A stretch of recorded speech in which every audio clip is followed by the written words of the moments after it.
Welcome everyone. Really pumped today. I've been waiting to come and talk to Glenn, and we'll find out a bit more about him today. I came across him for a bit of context on Facebook about a year ago, and absolutely going off in terms of people following and engaging with your stuff, which is really cool. So pretty excited to talk to you, man, and find out a bit more about your story.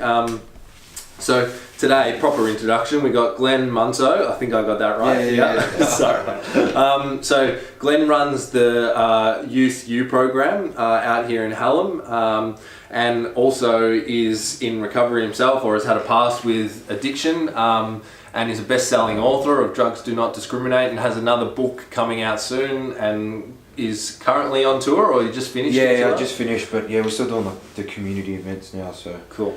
So he's got plenty to tell us about, so I'll shut up and stop talking. But yeah, tell us, just to kind of start off with, man, tell us a bit about your story and kind of what's brought you to this point. Yeah, man. So I was, I don't know, as a kid, 15, I started using drugs, and it just, started from smoking weed, and then went on to other stuff. So yeah, pills, ice, speed, just whatever. Yeah. I started selling drugs, and then things just started getting worse, I guess, for myself. Yeah. So obviously when you're in that lifestyle, the drama and the bullshit just keeps getting bigger and bigger and bigger and bigger. I was very cocky, had a massive ego, thought that I'd never get caught, or that if I wanted to stop drugs, I could stop drugs. 6'10" and bulletproof. Yeah. And that only, I guess, stupid people got caught. Like if people got busted with drugs, or people went to jail, whatever it is, that like they were dumb. But I guess everything came crashing down for me. Yeah. I got into an altercation. I got caught with drugs. I assaulted a police officer. So I got charged as well. So it's the first time I got charged. Yeah. So I got assault charges, affray, reckless cause injury, drug trafficking, and drug use. And then my first time I went to court, I got sentenced to 1 month jail at the Dandenong Magistrates. And then I appealed that. And then at the end of the year, I went to the county court. Yeah. And I was put onto a 18-month intensive corrections order. Yeah. Which was pretty interesting. So I got like 578 hours of community work. Had to do drug and rehab programs. It was just in a system that I just felt that I wasn't really being heard. I was seen as a statistic. Yeah. So I had to see like psychologists and stuff like that. And I remember when I went, everything was just like, because you're the middle boy in your family and your dad drinks, this is common for your behaviour or your your personality type, which really, really fucking pissed me off, because I just felt like no one was actually listening to me, and everyone was just based on statistics. And then because of my charges and stuff like that, my age, I was seen like as an 85% to 90% high risk criminal that was going to reoffend. Right. So I just felt like, I don't know, that whole 18 months was just really hard, and I felt like I had to convince a lot of people that, that I was a good person. I was like, I'm not, I'm not a fuck up, I'm not a junkie, I'm not a scumbag, I'm a fucking good person. So, I just felt like I had to try to convince people.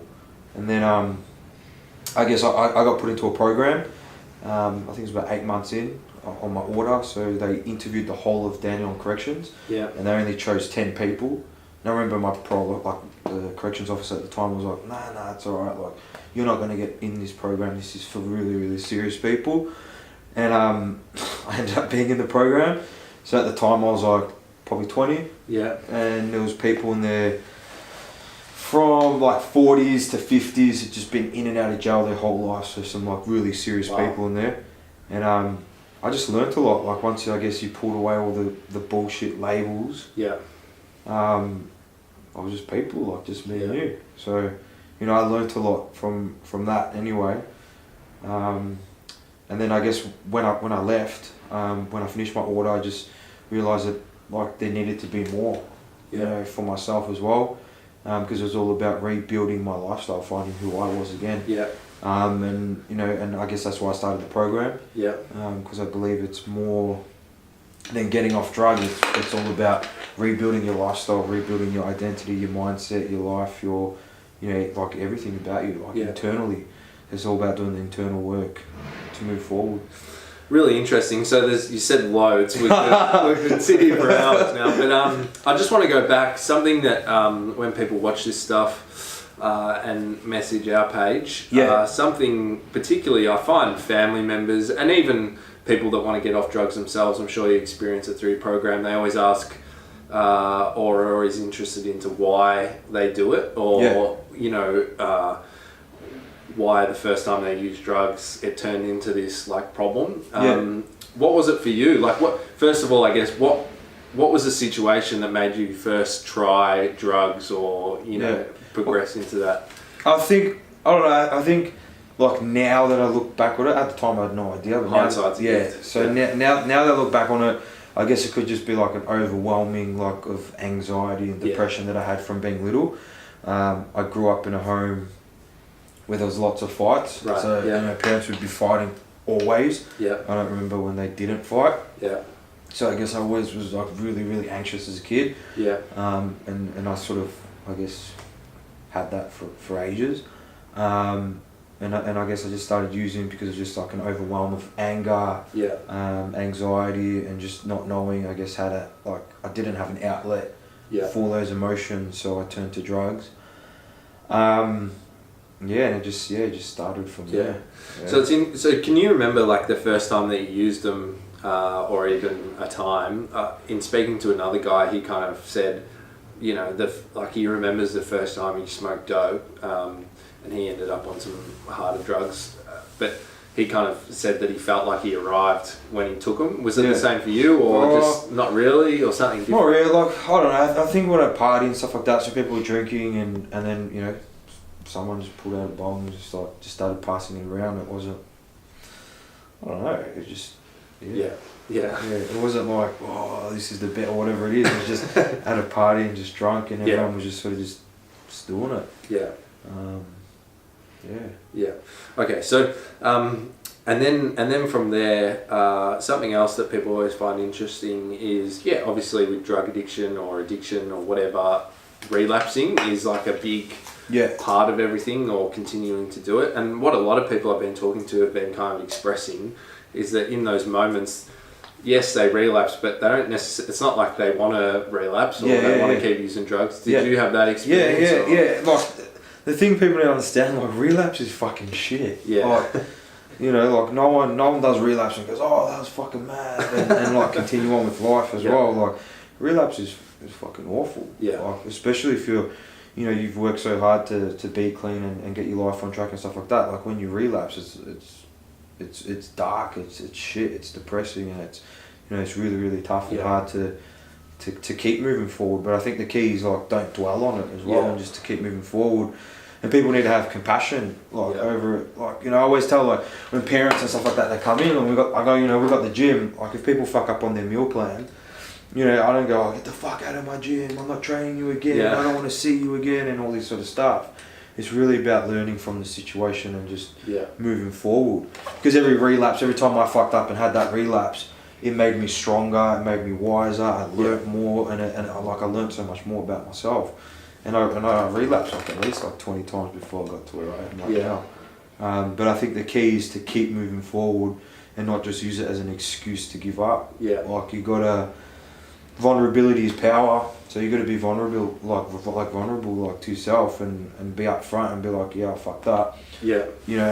And work hard and move forward. And don't just, I guess, give up when that relapse happens. But So it sounds like you had relapse in your story. So what was the difference between the time where you kind of started to turn it around and you kind of are where you are now to the other times that you relapsed? Was there anything that you did differently or that happened that kind of you think caused it to change and help you to stop altogether? Was it a mixture of all the experiences put together? I think it was just a mixture of all the experiences. I was just fed up. Like I was fucking over it, man. Like life, when you're selling drugs, like you can't trust people.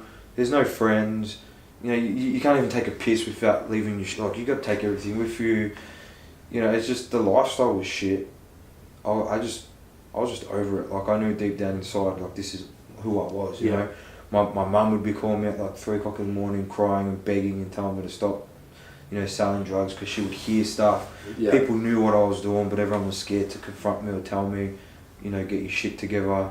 So the lifestyle was shit, and I was over being harassed by the police. I was over, getting car searched. I got into altercation with police. My hand got broken.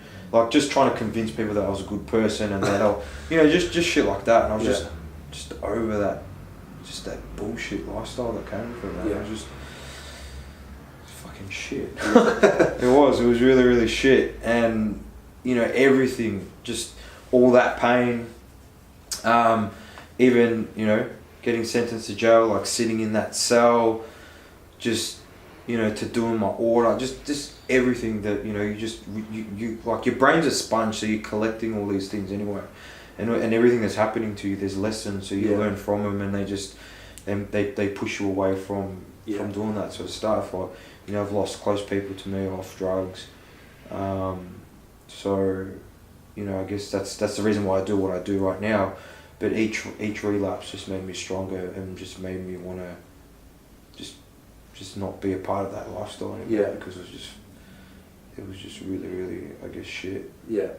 So, what were the main, just to kind of give everyone a bit of perspective or understand, like, what were the main drugs that you were using in the end?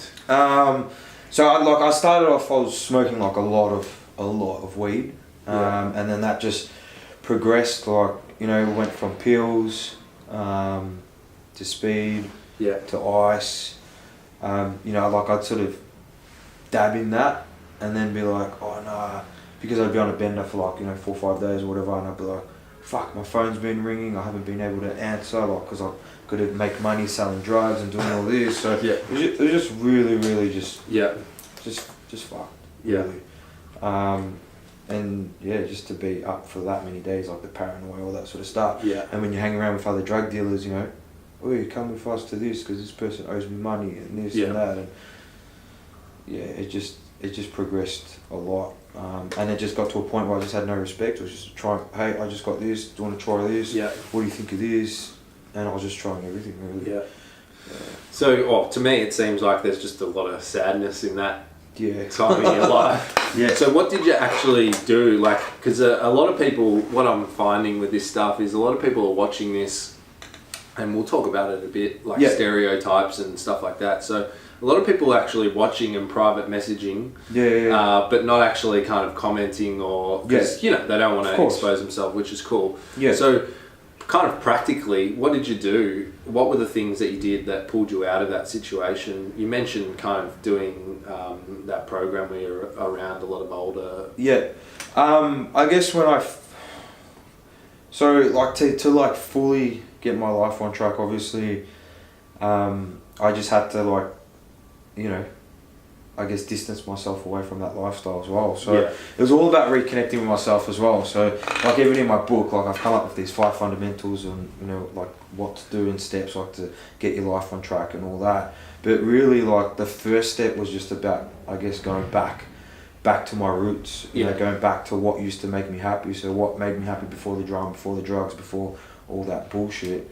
And at the time, it was, fitness, athletics. I used to love running around. I used to love doing that, and that was the only memory that I had of myself where I was happy. So I started searching because I knew that like, this shit was going to kill me. So I ran into a personal training course. Like, I fell into that. And I started at that. First I was really anxious and I wasn't too sure, because here I was, 112 kilos, very overweight.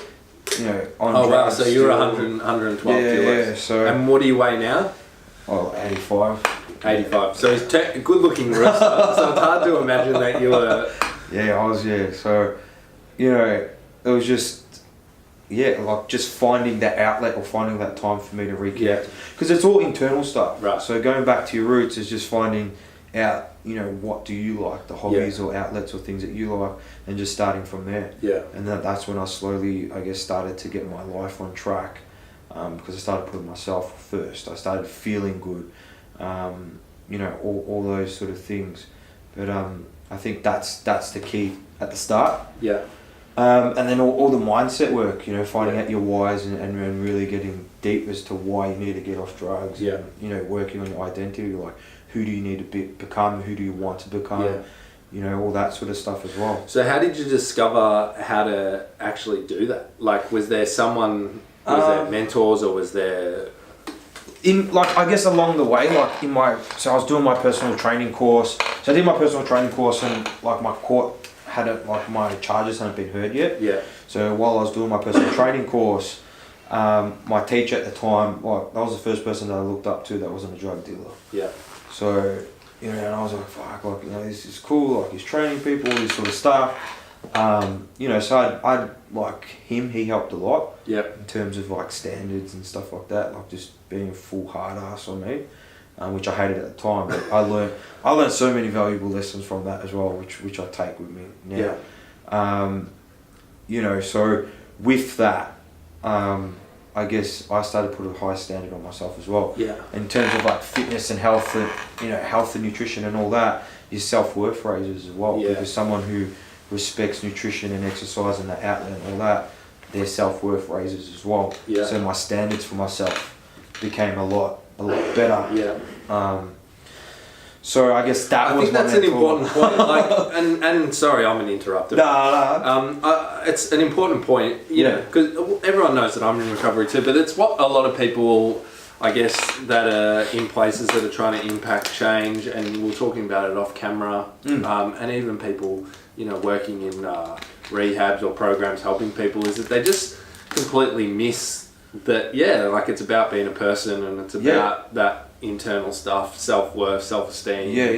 Yeah, for sure. Because like I think anyway, like you use drugs and all that because you disconnect. Like you disconnect from yourself, you disconnect from the world, you disconnect. So in order to get your shit together, it's about reconnecting with who you truly are as a person. When people come in the program, like my program, I'm not going to lecture you about drugs. It's like, who are you as a person? What do you want to do with your life? Yeah. I'll never ever lecture people. Yeah. Because that's their reality. Like we already know how shit it feels. We already know how dark it is. You know, the last thing we want to do when we're looking for help is go somewhere and then just fucking drilling us. Why are you using this? Why are you doing this? Why are you doing... Like, I don't know. All I know is I feel like fucking shit. Yeah. And I'm trapped. And I don't know how to get out of it. And I'm self-destructing and I'm killing myself. Yeah. Like, so it's really about, you know, finding who that person is as a person. Yeah. You know, and that's why we get the results as well, like with us, because it's more like, who do you want to be as a person? And I've had people come in and they're like literally like bawling their eyes out because they've jumped from rehab to rehab to rehab, and no one's ever asked them about them as a person. So that internal work is essential, is key. Yeah. Like, that's how you will get to work, because if you're feeling happy and you're aligned to your values, you're connected, all that sort of, like, you're good in here, why would you self-destruct? Yeah. So super interesting. I'm like gone everywhere. No, I love it, man. I love it. So it is really interesting, and it's something that I find people are just amazed at and find really interesting. And you said something kind of interesting to me anyway, that you don't even talk to people about what drugs they're using or what they're kind of doing in their life. It's more all about them. Did you find that out? It does sound like that you found that out through your own personal experience. For sure, like through my own, for sure. Because, you know, like I get people, you know, when I was on my order and stuff like that, in the system or whatever you want to call it, would just be straight away like, but why are you using this? Why'd you get caught with this? Why were you doing this? Why were you doing this? And just, I was getting overwhelmed with, but why? Instead of asking, okay, like, you know, moving forward, like, what do you want to do with your life? What do you like doing? Who are you as a person? No one was taking me, I guess, for who I was. It was more like, all right, well, he's assaulted a police officer, he's a drug dealer, he's aggressive, he's this, he's that. Let's just sort of go off that. When you just really need to pull away all that bullshit. Because at the end of the day, like, people using drugs and criminals and all that sort of stuff, like, they're people. Like, if you really pull away all that bullshit, you understand that they're good people. So I think we just need to start looking at people differently. That's how, you know, it's just changing your perception of what a drug addict's supposed to look like. Yeah. It could be like anyone. It could be like your mum, your dad, your brother, your sister, your teacher, your boss. Like, like changing that perception of what that person looks like. Super insightful. So is that something that you've seen through your program as well? Like the kind of spread that it has across the community? For sure. Like that's why I named my book Drugs Do Not Discriminate. I get people coming in and going, but we're together. My kids went to a private school and fucking this, that. And I'm like, hang on, it's got nothing to do with you. Yeah.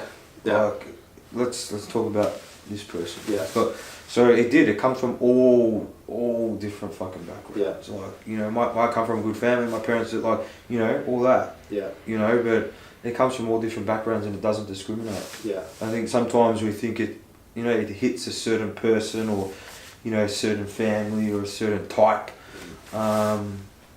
When that's bullshit. That's interesting, and then that's what I find funny as well about, it's kind of, because I agree with that, and I think it's been exposed a little bit more in the public eye due to kind of, ICE becoming more mainstream and bigger. Yeah. A lot of people that are from all different socio-economic backgrounds are coming forward with a problem. So it's a good segue. Tell us a bit about the book. Because that's kind of how I found out about you, just due to the success that it looks like you've had with it. Sold heaps of copies. How many exactly? So we've sold over 2,000 hard copies. So it's like 2,300 and something. Yeah. Hard copies. So it's good. Like, the reason why I wrote the book is... That's what I was going to ask you. What kind of inspired you to sort of come out and not only have... Because it's one thing to have the Youth U program and help people kind of one-to-one, but then I've found in my case as well, like it's another thing to kind of go out to the world, if you like, and say, hey, this is me, or this is what I think, around an issue like drugs and alcohol that's contentious. Well, I guess I had a couple reasons. I lost someone very close to me off ice, which was really hard and difficult. And I guess, helping so many people with the program and getting the success that we were getting, and people were, messaging me and, what are you guys doing different? What are you doing? Yeah. Come help me here, come help this here, come to Perth, come to Queensland, and I was just like, fuck, I'm only one person, which people didn't realise. They thought it was a big organisation and all that. So my inbox message, I remember when I started, my inbox message was full, and it was really, really overwhelming because my phone was constantly ringing, literally 3 o'clock in the morning. Did you feel pressure with that? Yeah, a lot. And I was just like, fuck, this is a lot. Massive, because it's heavy. It's really, really heavy. Right. So, when you do this work, you've got to learn how to look after yourself as well. Right. So, I guess for me, writing the book was more about writing a program to help people. I didn't want people to just read a book and be like, oh cool, that's inspiring, close it, and then go back to that same old bullshit. Yeah. Because I'm like, what's the point? Yeah. What's the point of reading something? Oh cool, that was mad. Feel inspired for an hour, and then go back to the same old bullshit. Yeah. So I want to write a book / program that they could do and follow. Yeah. So I go through, in the book, I go through my fundamentals, so my first fundamental, going back to your roots, so I talk about, I was lost, I was 112 kilos, I just got out of the cop station and, I was beaten up, maced, and got caught with drugs and all that, and I knew that I had to change my life. Yeah. I didn't know who I was as a person because I disconnected for so many years. And it was more about finding out what I used to love, and I had to go back as a kid, So just going through those sort of things. So in the book, it's more about, why I did the things that I did, in terms of the exercise and stuff like that to get my life on track, and how they can help the reader as well. Yeah. And then it also gives insight, I guess it helps parents as well. People who have loved ones that are struggling with drugs. Then it helps the actual person that is on drugs as well. But it was really more about how can I help more? Yeah. How can I give more value to the people that are really struggling? So almost like a workbook / textbook tied into your story and your lessons and stuff like that. Yeah, man. Cool. So each fundamental, each bit goes to back. I did this because of this, and I felt this because of that, and you know. And what's your life been like since you've done that? Like, since you've crazy, man, crazy. Yeah. Like, since like, well, I guess the book, we released it in January, so it's not even a year yet. Oh.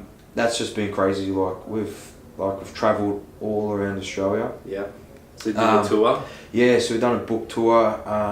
You know, like I went to Queensland twice and did a 14-day straight like tour, which was like 2 to 3 talks a day. Speaking to schools, communities, ICE forums, just educating and showing people that drugs do not discriminate, and if there's a way in, there's a way out. Yeah. I think sometimes a lot of people think, you know, oh, once a drug addict, always a fucking drug addict. Why, you know, like you'll never overcome it. It's fucked. It's too much, and all this sort of stuff. But I guess if we can create more leaders and show people the reality of it, like fuck no, like you can, like if you can get in, you can get out. Yeah. So yeah, it's just been crazy, and just going to like, you know, country Victoria. So we've been everywhere, man. Like all over Queensland. And then, you know, went like Bundaberg way, like, you know, and then we went like Adelaide, Mount Gambier,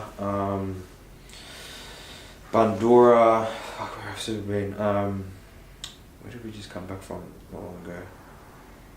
Oh, I forgot the place, but it took us like 5 hours to get there. But yeah, we've been to a lot of places this year. And it's been good, like it's been really, really good. It's nothing... Man, like, look, I've never even fucking finished reading a full book before. So, like, to write a book was just... Ironic, huh? Yeah. Yeah. So, it was a big goal, but it's just, yeah, it's just rewarding as well. And I think it gives people hope as well, through my story and through the story of the people that come through the program as well. And there's people, like, it's like the book's gone out to prisons and stuff like that. So people have like written me letters, and parents have, like, you know, written back to me and said, like, you know, they're clean, they're not using no more in prison, and they're getting their life on track and all that sort of stuff. So it's rewarding, and it gives you, I guess, that more motivation. You know, I watched a close person of mine like die from ice, and we had to turn off the, you know, life support machine, and you know that what I had to go through that night, I didn't want anyone to go through. Yeah. So it gave me more of a stronger mission, more of a stronger purpose to do what, you know, to do this. So I identified myself with that.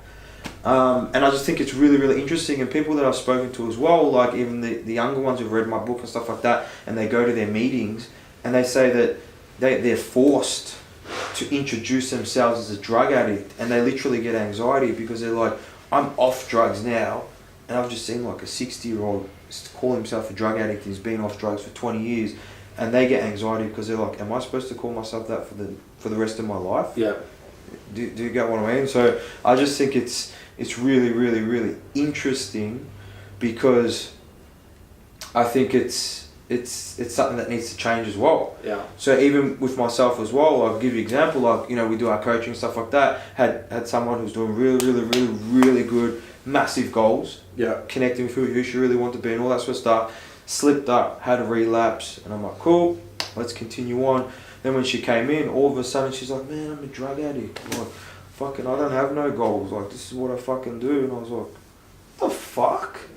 I was like, what the fuck are you talking about? For like the last 5 months, you've been killing it. You told me you want to do this and do this and do that. You want to go back to school. You want to do basketball. You want to do this. And now you tell me you don't want to do fucking nothing because I'm a drug addict. And this is what drug addicts do. And this is how drug addicts think. And, you know, I just think it was just really, really interesting, because people are more than that. Yeah. So obviously, like, I do understand that, you know, you go through, like, I'm not saying disregard what you've been through, like everything that you've been through makes you strong and makes you the person who you are right now. But in terms of identity, like, how long do you want to hold on to that? Yeah. So even I was telling you before, like, even me, like, if you think about my identity here, my past, so, you know, I was 112 kilos, drug dealer, using all these drugs, didn't give a fuck, like, my health and everything was just shit. And then I wanted to be a personal trainer.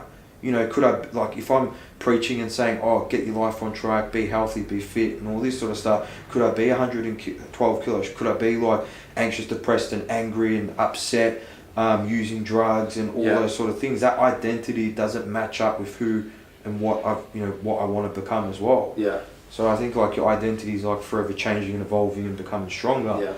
Yeah.